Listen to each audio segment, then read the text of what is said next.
morning, everyone. I was so happy when Lou asked if I would read a story to all of you. Lou knows how much I'm missing all of you, and she also knows how much I love stories. So I thank her very much for this opportunity, and I hope you love this story as much as I do. It's a kind of an oldie, but it's a real goodie. And it is called You Are Special by Max Lucado. The Wemmicks were small wooden people carved by a woodworker named Eli. Each Wemmick was different.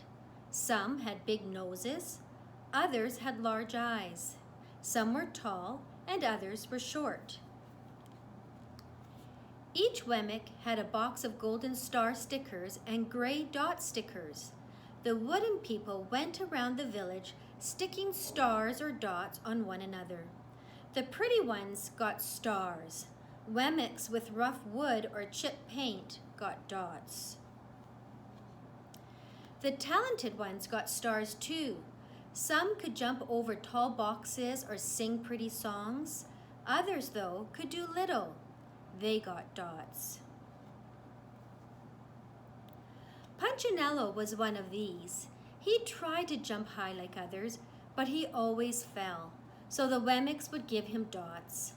When he tried to explain why he fell, he would say something silly, so the Wemmicks would give him more dots. He deserves a lot of dots, the wooden people would say.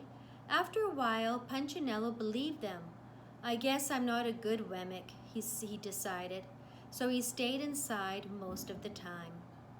When he did go outside, he hung around other Wemmicks who had lots of dots. He felt better around them. One day he met a different kind of Wemmick named Lucia. She had no dots or stars. The Wemmicks admired Lucia for having no dots, so they would give her a star, but it would fall off. Others gave her a dot for having no stars, but it wouldn't stay either. That's the way I want to be, thought Punchinello. So he asked Lucia how she did it. It's easy, she replied. Every day I go visit Eli, the wood carver. Why? You'll find out if you go see him. Then Lucia turned and skipped away. But will he want to see me? Punchinello wondered. Later at home, he sat and watched the wooden people giving each other stars and dots. It's not right, he muttered to himself, and he decided to go see Eli. Punchinello walked up the narrow path and stepped into Eli's shop. His eyes grew big. The stool was as tall as he was. He had to stretch on tiptoe to see the top of the workbench. Punchinello swallowed hard. I'm not staying here. Then he heard his voice. Punchinello?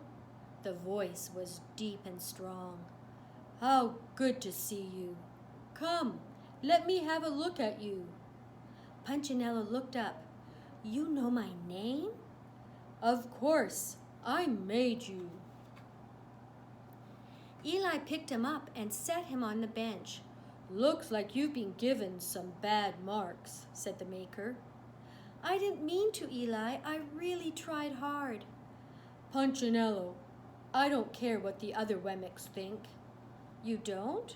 No, you shouldn't either. What they think doesn't matter. All that matters is what I think, and I think you're pretty special. Punchinello laughed. Me? Special? Why? I'm not very talented, and my paint is peeling. Why do I matter to you? Eli spoke very slowly. Because you're mine. That's why you matter to me. Punchinello didn't know what to say. Every day I've been hoping you'd come, Eli explained. I came because I met Lucia, said Punchinello. Why don't the stickers stay on her? The maker softly spoke. Because she has decided that what I think is more important than what others think. The stickers only stick if you let them. What? The stickers only stick if they matter to you. The more you trust my love, the less you care about their stickers. I'm not sure I understand. Eli smiled. You will, but it will take time. For now on, come to see me every day and let me remind you how much I care. Eli lifted Punchinello off the bench and set him on the ground. Remember, Eli said as Punchinello was leaving, you are special because I made you, and I don't make mistakes. Punchinello didn't stop, but in his heart he thought, I think he really means it. And when he did, a dot fell to the ground. And that's the end of the story. Can you tell why this is one of my favorite stories?